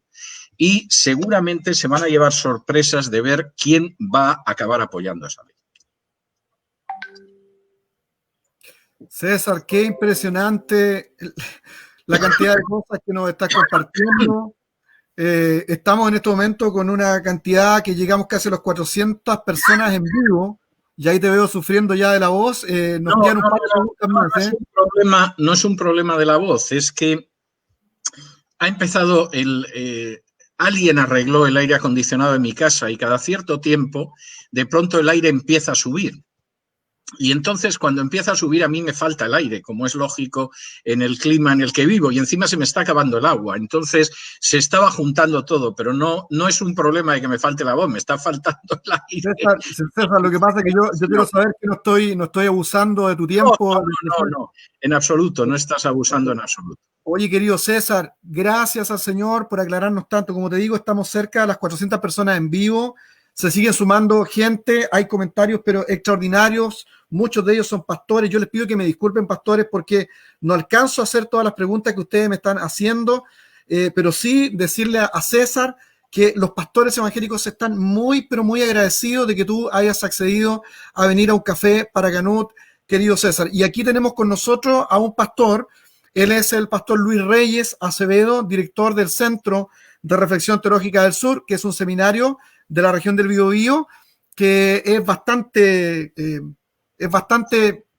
riguroso en términos de la teología, pero que ha querido mantenerse en las bases pastorales, porque ha considerado que no hay otra manera de hacer teología y de acompañar a la iglesia evangélica en su reflexión bíblica en tiempos difíciles, tratando de no llevarse por esta ola, entre comillas, intelectual, o este Olimpo medio raro que se ha vuelto de construccionista, etcétera. Bueno, el pastor Luis Reyes, también él es el encargado de operación movilización, que es representante del barco Logos, la biblioteca más grande, flotante más grande del mundo, aquí en Biobío, y gran amigo mío, que tiene una pregunta para hacerte, querido César. Adelante, Luis. Hola César, buenas tardes, gusto de saludar. Igualmente. Sí. Bueno, lo primero que quiero decirte es que tuve la oportunidad de leer un libro tuyo por allá por el año 2007, 2006, creo, Camino hacia la cultura. Ah, sí. Fue el primer libro que tuve en mis manos junto a otros libros. Bueno, lo primero que quiero mencionar es que hay una tremenda preocupación en los círculos teológicos por un resurgimiento de la teología liberal del siglo XVIII, donde un sector conservador ha caminado hacia allá, lamentablemente validando estas teologías. Y lo peor que este sector que ha caminado hacia ese lugar son sectores conservadores, sectores pentecostales que nosotros les denominamos en nuestra región o nuestro país, y que también en la región latinoamericana están caminando hacia allá y están desconstruyendo la teología. También este lenguaje de desconstrucción también ha afectado a la teología. Por lo tanto, hay una tremenda preocupación porque esto mismo da pie, y quiero aprovecharme de la posibilidad de preguntarte eso, ¿no? ¿Cómo ves tú ese tema? Porque están, por el hecho de dejar que esta teología tome un lugar, están cuestionando el texto bíblico, están cuestionando la cristología como base de nuestra teología, cuestionando el mismo texto del Nuevo Testamento y desconstruyendo el lenguaje teológico. Y aparejado eso, me preocupa el tema porque hay una pregunta aparejada a esta que es ¿qué lugar ocupa dentro de la agenda global el feminismo, ¿no es cierto?, que en alguna manera choca con la ideología de género? ¿Por qué te pregunto esto? Porque también de alguna manera se está infiltrando y permeando las iglesias y los movimientos cristianos. Bueno, nadie se va a creer que no nos habíamos puesto de acuerdo antes de que se celebrara este conversatorio, porque van saliendo todos los temas que son mi primera preocupación. O sea que vamos a echar la culpa al Espíritu Santo de estas coincidencias, porque es obvio que yo no los conocía a ustedes, no habíamos hablado antes, no habíamos acordado temas ni cosa parecida. Vamos a ver, la infiltración liberal de la teología liberal, ¿qué es la teología liberal del 18? Es decir, algunos pensarán que esto es el último grito de la moda teológica. No, esto huele a naftalina, esto es rancio ya, está rancio y revenido. Es en estos momentos tan preocupante que después de haber desatendido invitaciones en ese sentido durante muchos años, finalmente mi equipo y yo decidimos iniciar un centro de estudios bíblicos que empezará a funcionar a partir de octubre, y lo que nos decidió fue precisamente el avance del liberalismo. Vamos a ver, esta es la vía principal de infiltración de la agenda globalista en el pueblo evangélico. Y voy a dar ejemplos y lamento si hay gente a la que le molesta esto. Cuando uno se encuentra con un libro como el que yo tengo aquí encima de la mesa, que se titula Redescubrir la palabra, escrito por Máximo García Ruiz, que hubo una época en que fue pastor bautista en España, libro publicado por CLIE, se da cuenta del veneno teológico que es el liberalismo. El libro está destinado a sus nietos, pero en este libro ya nos enteramos de que la Biblia está llena de cosas inaceptables, de mitos increíbles, y por lo tanto, como nos colocamos por encima de la Biblia, decidimos en un momento determinado lo que aceptamos y lo que rechazamos. Y por supuesto, este es el primer paso para decir que la homosexualidad, por ejemplo, es maravillosa.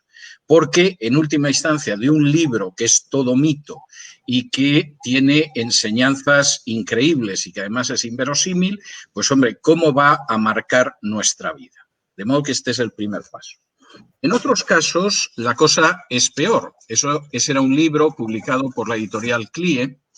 Este es otro libro publicado por la editorial CLIE, que se titula Pentateuco. Su autor es Samuel Pagán, que es el director del Comité de Traducción de la Nueva Versión Internacional. Y si leen ustedes el libro, se van a enterar de que el Pentateuco no lo escribió Moisés. Se pasaron siglos escribiéndolo y además, por supuesto, lo acabaron a la vuelta del exilio. Creo que es una de las exposiciones más pobres, más deplorables y más tristes de la hipótesis documentaria que he visto, porque incluso entre los liberales hay liberales que tienen un cierto conocimiento y hay ignorantes como este. Pero cualquiera que lea este libro, lo que le va a quedar claro es que Moisés precisamente es quien no escribió el libro. Supongo que tenemos que dar gracias a Dios, porque claro, los que creemos lo que dice la Biblia, habíamos creído las palabras de Jesús de que Moisés fue el que escribió el Pentateuco, habíamos creído el testimonio de los profetas y los apóstoles de que Moisés fue el que escribió el Pentateuco, pero ahora gracias a Samuel Pagán hemos descubierto que Jesús mentía, que los apóstoles mentían, mentía Moisés y por supuesto mentían los profetas.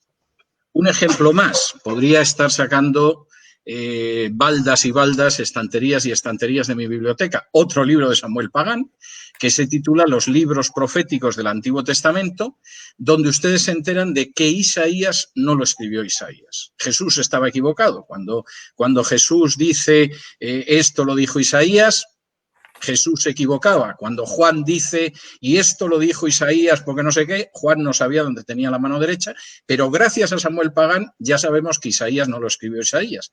O sabemos que, como dice este libro, Daniel no lo escribió Daniel porque Daniel se escribió en el siglo II antes de Cristo. Cosa que nunca hubiéramos pensado, porque Jesús dice, como dijo el profeta Daniel, o atended a lo que dijo el profeta, pero es que Jesús no sabía lo que sabía Samuel Pagán. Es algo que verdaderamente tenemos que agradecer a esta generación. Si hubiéramos nacido en el siglo XVII, en el siglo XVI, en la época de la Reforma, etcétera, donde no había nacido todavía Samuel Pagán, aunque no debió de nacer mucho después del siglo XVIII, creo. En cualquiera de los casos, pues evidentemente no sabríamos que Daniel no lo escribió Daniel, que Isaías no lo escribió Isaías. Estos son ejemplos claros de infiltración en un pueblo que, según la Reunión Gay de Bogotá, tiene que ser infiltrado y destruido. ¿Por qué? Pues hombre, muy sencillo, porque la primera generación que escucha que Daniel no lo escribió Daniel, si es una generación de creyentes, quizá no se da cuenta de lo que eso significa. Y piensa, bueno, yo puedo seguir siendo creyente, pues mira, gente ilustrada como Samuel Pagán nos ha descubierto que efectivamente Daniel no lo escribió Daniel, pues mira, un conocimiento más que tenemos. Incluso puedes mirar a otros hermanos de la iglesia y decir, estos ignorantes se creen que Daniel lo escribió Daniel y no saben que Daniel se escribió en el siglo II antes de Cristo, porque no han estudiado los libros que yo he estudiado. Pero el siguiente grupo ya está totalmente entregado. Porque si tú crees que efectivamente Jesús mintió o era un ignorante, y que los apóstoles mintieron o eran unos ignorantes, o que los profetas mintieron o eran unos ignorantes, ¿qué autoridad tienen para decirte que la homosexualidad está mal? Ninguna. ¿Qué autoridad tienen para decirte que el adulterio está mal? Y aquí permítanme que les cuente otra historia ejemplar. Todo este tipo de gente, al final, son cuatro y el de la editorial. O sea, quiero decir que afortunadamente son pocos, pero se citan entre ellos.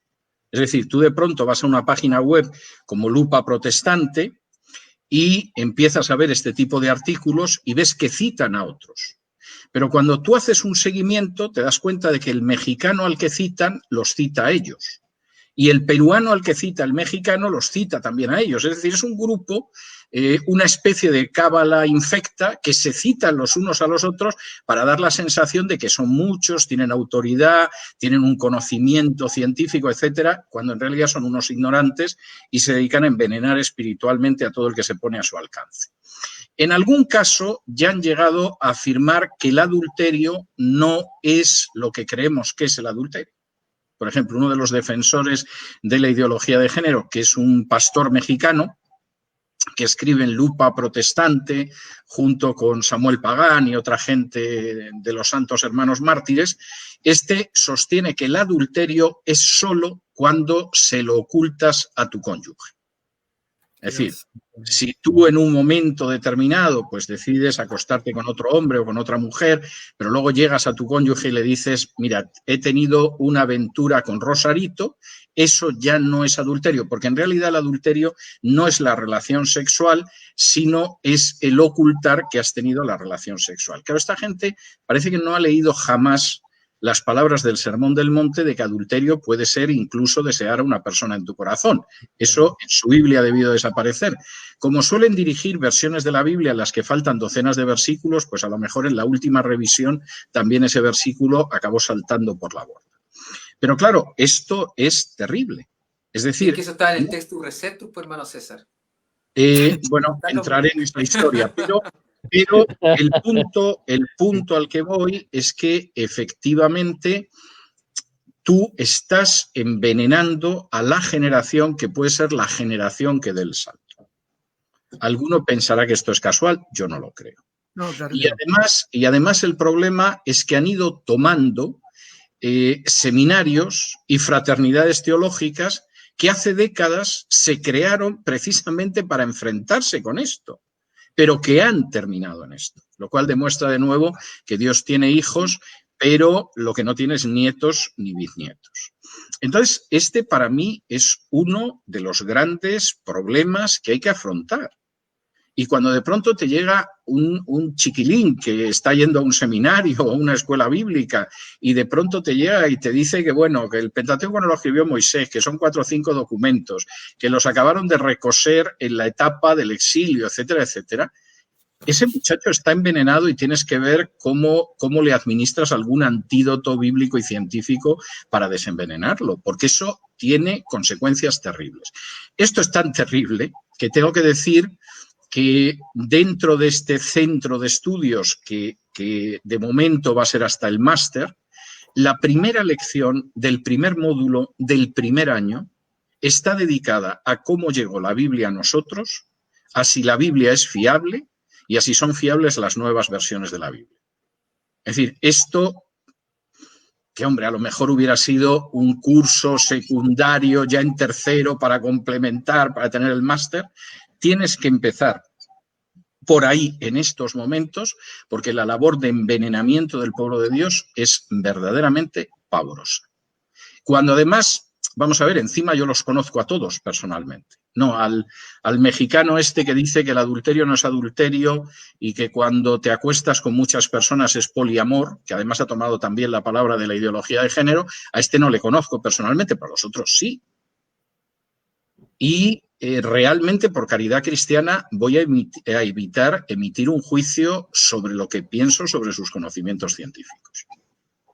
Pero sí adelanto que los suspendería a todos, o sea, no pasaría ninguno de los cursos más elementales. Ni siquiera, vamos a ver, es gente que se ha puesto a leer la teología liberal y ni siquiera ha terminado de entender la teología liberal. Se ha quedado con alguna cosa.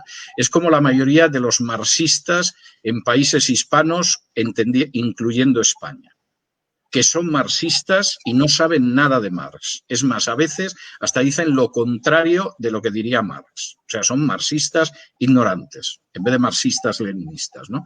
Pues esta gente, además, teológicamente son liberal ignorantes. O sea, ni siquiera son liberales de cierto empaque, de cierta talla de carácter teológico. Pero es intolerable que este tipo de libros se esté enseñando en un seminario, en una escuela bíblica o en una facultad de filosofía.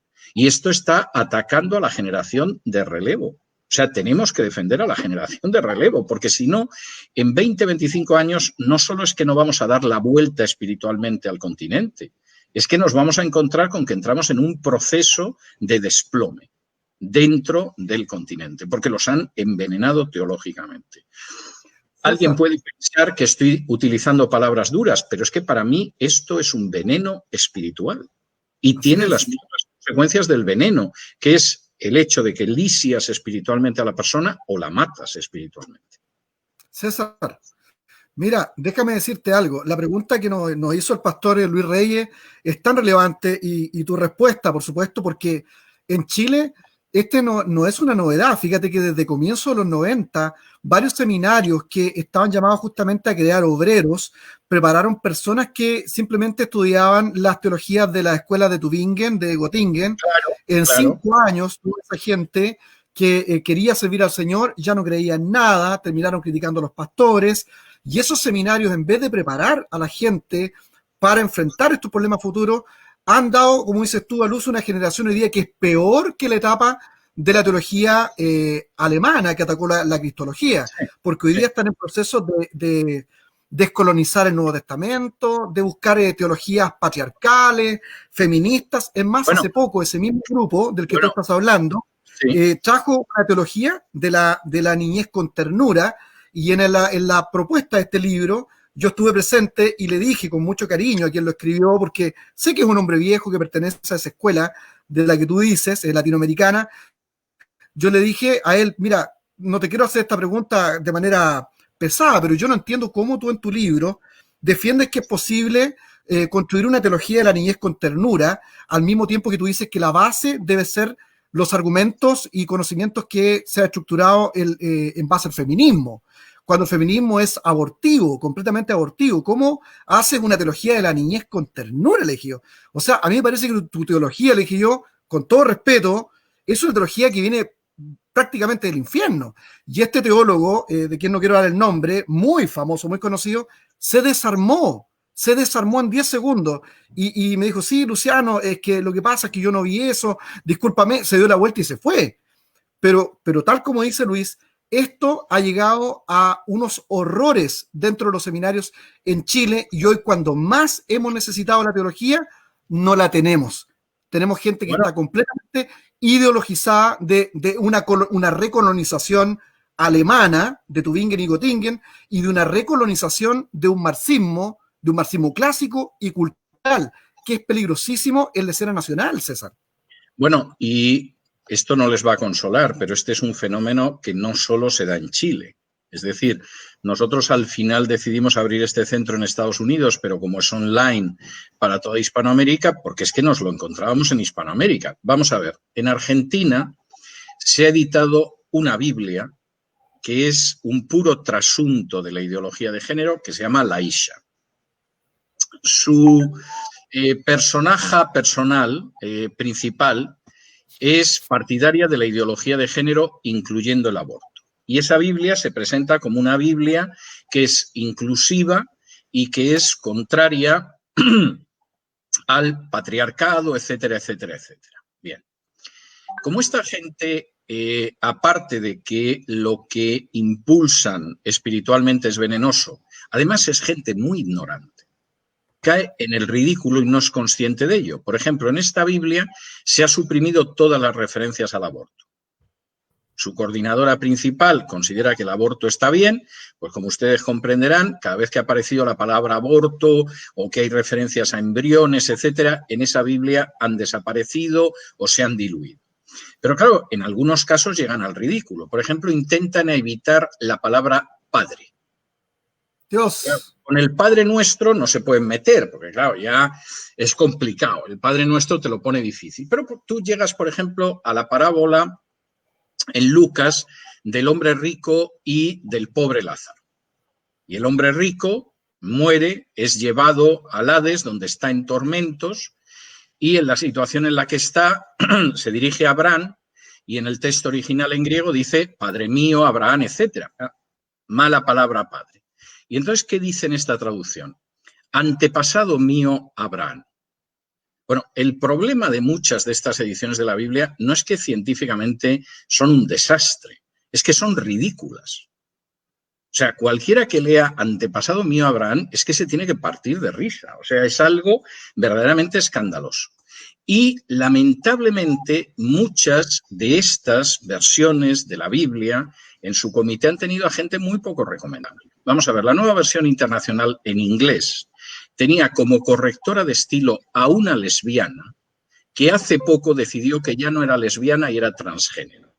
Lo que me hace pensar que con 70 años ha empezado a inyectarse hormonas masculinas, que no sé qué utilidad le encontrará, pero se ve que después de que toda su vida se dedicó a hablar del lesbianismo y todo el mundo lo sabía y aún así era la directora de estilo de la nueva versión internacional en inglés, decidió ser transgénero.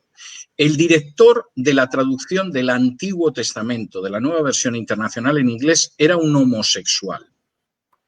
Lo sabía todo el mundo. Se dedicaba a decir que la Biblia en ningún sitio condenaba la homosexualidad. Y todos los pasajes del Antiguo Testamento donde hay referencias a las prácticas homosexuales los cambió de tal manera que, vamos, salvo que sepas el pasaje con versículo y capítulo donde habla de eso, no encontrarías una referencia a la homosexualidad, por ejemplo, en Levítico, en ningún sitio. Entonces, cuando esta gente es el director del comité de traducción, es la directora del comité de traducción del Antiguo Testamento, es la directora de estilo, etcétera, etcétera, bueno, pues a alguien le parecerá que al final lo que va a salir es una obra maravillosa. Comprendan ustedes que yo no lo crea. Es que estoy convencido de que no es así. Es que cuando sale esa traducción de la Biblia, no lo es. Y claro, esto forma parte también de todo el elemento de infiltración. Pues claro, al final me vas a decir que el homosexual, que te dice que la homosexualidad en la Biblia no aparece condenada, va a ser absolutamente imparcial, objetivo, científico traduciendo la Biblia. No, ha quitado todos los versículos donde hay una referencia a eso o utiliza términos que no pensaría nadie que no conozca la Biblia que tienen que ver con la homosexualidad, etcétera, etcétera. Y en el momento en que tú haces eso con la palabra de Dios, en el momento en el que tú agarras la palabra de Dios, la tumbas sobre la mesa como si fuera un conejo que has cazado y empiezas a descuartizarlo y a desollarlo, tú al final del conejo te comes lo que quieres porque evidentemente no tiene ninguna autoridad sobre ti. Y eso es enormemente peligroso. Y o frenamos eso ahora, o nos vamos a encontrar con que la siguiente generación pues va a ir con banderas desplegadas hacia el territorio del mal, pero para pasarse con armas y bagajes. Esta es una cuestión ahora mismo de enorme gravedad. La infiltración de la teología liberal y de la manita de la teología liberal de la agenda globalista. Estoy disfrutando mucho este conversatorio, de verdad, creo que estamos abordando problemas reales. Muchas gracias. De cosas especulativas y que se pierden por ahí de teología, nos estamos enfrentando con situaciones que vaya si son reales. César, muchas gracias por este tiempo que nos ha regalado. Ya estamos terminando. Superamos las 400 personas en vivo. Los chilenos están muy contentos. 433 fue el top. Exacto, yo quiero dar un tiempo aquí para que te salude también Israel Vilches, es el conductor del sitio de comunicaciones cristianos Cosmovisión, es un hombre que estaba trabajando muy, pero muy fuertemente con las iglesias evangélicas y nos ha permitido el uso de esta plataforma para poder tenerte con nosotros aquí en Chile hoy día. Israel. Muchas gracias, Luciano, por esta oportunidad de sacar este tremendo invitado, conferencista internacional, César. Te agradecemos que hayas tomado de tu tiempo para regalarlo con la audiencia chilena. Estamos saliendo desde Cosmovisión y también desde Luciano Silva, su fanpage.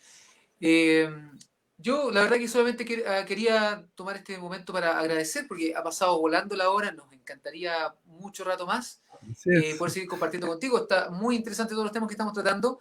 Pero solamente retomar una pregunta que le han hecho harto en la conversación durante esta entrevista en vivo, ¿no? Que si puedes, brevemente quizás, porque es una pregunta compleja, ¿cuál sería la principal diferencia entre globalización y globalismo? Se habla mucho del globalismo, la globalización es una frase más antigua, ¿no?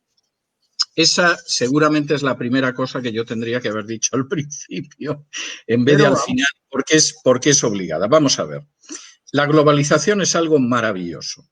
Vosotros estáis en Chile, yo estoy en el sur de la Florida y nos está viendo otra gente y seguramente los que salgan de ver este conversatorio se lo van a contar a otra gente por email que está en otro extremo del mundo y esto se va a extender, pero de una manera extraordinaria. Y por supuesto, mis libros, Un mundo que cambia, pues se puede editar en Nashville, en Tennessee, en el sur de Estados Unidos, y la gente lo puede comprar en Argentina, en Chile o en España. Esa es la parte muy buena de la globalización. ¿Qué es la agenda globalista? Que es una cosa muy diferente. Pues voy a dar una definición que no es mía, que es de David Rockefeller, que es una de las grandes figuras de la agenda globalista, que en sus memorias, en la página 405, dice lo siguiente. Esta no es mi definición, es la definición de David Rockefeller. Y él dice: algunos creen incluso que nosotros, la familia Rockefeller, somos parte de una cábala secreta que trabaja contra los mejores intereses de Estados Unidos y caracterizan a mi familia y a mí como a internacionalistas que conspiran con otros alrededor del mundo para construir una estructura más integrada, global, política y económica. Un mundo, si se quiere. Si esa es la acusación, me declaro culpable y estoy orgulloso de ello. Es decir, Rockefeller define lo que es la agenda globalista. La agenda globalista somos una cábala, en buena medida secreta, que buscamos que finalmente haya un solo mundo con una integración total política y económica, y que no solamente conspiramos contra lo que serían los estados en general, sino incluso contra los mejores intereses de nuestra patria. En el caso de Rockefeller y su familia, los intereses de los Estados Unidos de América. Esta es la definición de la agenda globalista. Y para conseguir que al final una pequeña cábala que no tiene ninguna legitimidad democrática, a la que no ha elegido nadie, que no se presenta a unas elecciones, convierta este planeta en un solo mundo que gobiernan ellos y que tiene una sola estructura, avanzamos la agenda globalista de la que hemos estado hablando. Agenda globalista que nos sirve para muchas cosas. Por ejemplo, podemos conseguir que se reduzca la población mundial, que es algo que queremos. Si efectivamente impulsamos la homosexualidad, si impulsamos el aborto, si impulsamos la eutanasia, claro que vamos a reducir la población mundial. Desde los años 80 hasta ahora, las vidas que se han perdido en los abortorios superan los 1.400 millones de seres humanos. Es la población de toda la República Popular China. Y, por supuesto, vamos a acabar con la familia, que es la última trinchera que le queda a cualquier ser humano, sea o no sea creyente, para enfrentarse con los grandes desastres históricos. Y, por supuesto, tenemos un gran obstáculo, que son los cristianos bíblicos. No todas las confesiones cristianas, o eso que se dice del cristianismo. No, aquellos cristianos que efectivamente siguen la Biblia. Querido César, muchas gracias por haber aceptado nuestra invitación. Por aquí algunos hermanos dicen, por eso es que te quisieron meter en la cárcel, 2 veces a punto de ser fusilado y mucha gente quisiera quemar tus libros. Por eso, por unas horas no salté por los aires en España hace 7 años. Y me enteré justo cuando aterricé en Estados Unidos, me llamaron. Y la persona que me llamó se alegró mucho de que hubiera salido de España, porque si me hubiera quedado 3, 4 días más en España, hubiera volado por los aires en un atentado con bomba. Pero lo puedo entender, César. Oye, mira, bueno, al terminar ya agradeciéndote todo este tiempo y tu conocimiento y el amor con que lo compartes, saludar en nombre de todos los pastores y la gente que ha estado conectado. Estuvo con nosotros aquí Anthony Prado, que es el director nacional del Seminario Alianza Cristiana y Misionera, un seminario bastante evangélico, gran amigo, te manda saludos. También Gerson Quesada, un teólogo muy conocido de Rancagua, que también te sigue, que compra tus libros, también hizo muchas preguntas. Y todos los hermanos que han estado conectados. También nos ayudó Chile Evangélico, nuestro amigo José Aceituno estuvo compartiendo en las redes sociales. Como dice Israel, llegamos a tener casi 450 personas en vivo, más lo que se va a reproducir esto por distintos canales de televisión, radios y redes sociales. Y quiero dejarte comprometido, César, no sé si tú como decimos en Chile, acá, como dice el roto chileno, te queremos dejar comprometido a ver si me voy a aguantar esta parada. Así decimos los chilenos. A ver si me aguantas esta parada. Los pastores me dicen acá que les gustaría tener una capacitación contigo en algún momento, una conferencia a nivel nacional, con los principales líderes evangélicos de toda la región. ¿Me aguantáis esa parada? Por supuesto que sí, por supuesto que sí. Para mí es un honor y un privilegio que hayan pensado en eso. Estoy encantado y lo vamos a agendar, pero vamos, a la mayor rapidez. Si se ponen en contacto conmigo, se pueden poner en contacto con Lluvia, que es quien lleva esta parte de la agenda, o me pueden escribir a mí a cesarvidal@cesarvidal.com, que es mi correo, es muy fácil de recordar, cesarvidal@cesarvidal.com, pero en cualquier caso, tanto si contactan a Lluvia como si me contactan a mí, yo estaré muy gustoso de poderlos servir en lo que esté en mi mano. Ok, muchas gracias entonces a Cosmovisión también, que nos acompañó, que nos ayudó todo este tiempo para salir en vivo con César Vidal. No olviden que los libros, los últimos, sobre todo Un Mundo que Cambia, está a contar del 10 de octubre en Chile y ahora puedes encontrarlo en Busca Libre, Amazon. Gracias, César, te dimos todo el tiempo, tratamos de interrumpirte lo menos posible para oír todo lo que tenías que decir. Y bueno, un minuto para que te despidas de los pastores, los hermanos evangélicos. Las últimas palabras que tú tienes en este programa Un Café para Canut.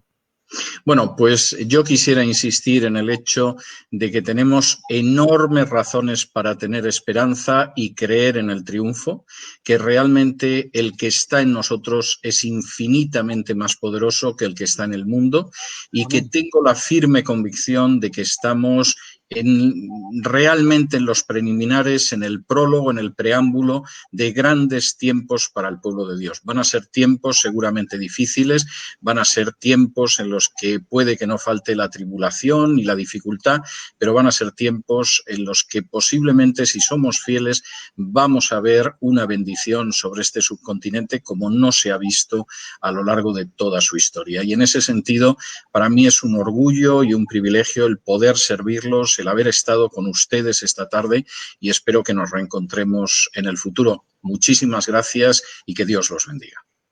Amén. Y así precisamente como nos enseña la Biblia, si bien para el mundo no vienen tiempos mejores, para la iglesia siempre hay un futuro y un peso de gloria. Por más difíciles que sean los tiempos de tribulación, el Espíritu Santo se ha comprometido a estar con nosotros hasta el fin del tiempo. Así que no temamos la tribulación, lo que viene, seamos firmes en buscar al Señor más que nunca. Gracias, queridos amigos, por habernos acompañado una vez más a Un Café para Canut. Que el Señor les bendiga. Nos vemos el próximo sábado a las 5 de la tarde. Gracias, César. Un abrazo cariñoso. Gracias. Bendiciones. Un abrazo muy fuerte.